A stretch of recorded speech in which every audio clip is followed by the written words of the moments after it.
Ob kitajskem dnevu starostnikov je Konfucijeva učilnica Univerze na Primorskem v sodelovanju s Kitajskim inštitutom v Ljubljani pripravila prireditev za varovance Centra za starostnike v Luciji.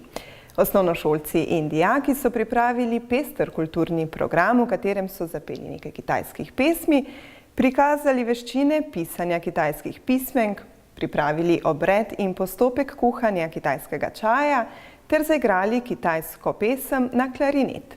Sodelavka Konfucijevega inštituta pa je zaplesala tradicionalni kitajski ples. Kitajski direktor Konfucijevega inštituta v Ljubljani je predstavil aktivnosti starejših na Kitajskem. Doing all kind of stuff, like, we have a very popular dance, for the old people, and they can dance, we call it square dance. So, and also, they have all kind of culture events, like, paper cutting or, making the Chinese knot. And then, they sometimes, they will have a kind of hiking with the old people and the old people together. Nekaj besed pa je namenil tudi odnosu in položaju starostnikov.